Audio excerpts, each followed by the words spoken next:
किसान और उसके जादुई बीज।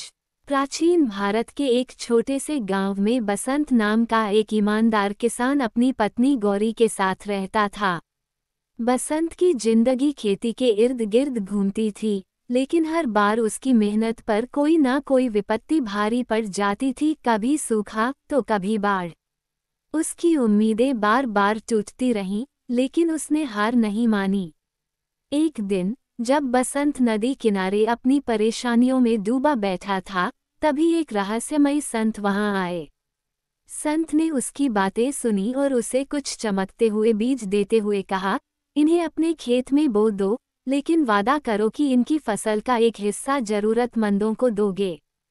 बसंत ने संत की बात को दिल से लगाया। उसने उन बीजों को अपने खेत में बोया और पूरी लगन से उनकी देखभाल की। कुछ ही समय में उसके खेत में ऐसी फसलें लहलहाने लगीं, जिनका स्वाद और मिठास पूरे गांव में चर्चा का विषय बन गया। हर कोई बसंत की फसलों की तारीफ करने लगा। बसंत ने अपना वादा निभाया, हर बार फसल का एक हिस्सा गरीबों और जरूरतमंदों में बांट दिया। हैरानी की बात ये थी कि जितना वह दान करता, उसकी फसलें उतनी ही ज्यादा और बेहतर होती जातीं।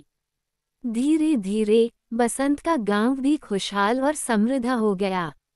बसंत की कहानी पाठकों के लिए ये संदेश छोड़ती है, जब हम प्रकृति और समाज को कुछ लौटाते हैं, तो हमें उसका कई गुना वापस मिलता है।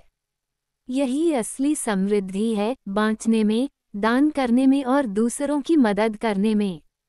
सीख: बसंत की तरह अगर हम भी अपनी मेहनत और खुशियों का एक हिस्सा दूसरों के साथ बांटें, तो जीवन में जादू जरूर होता है।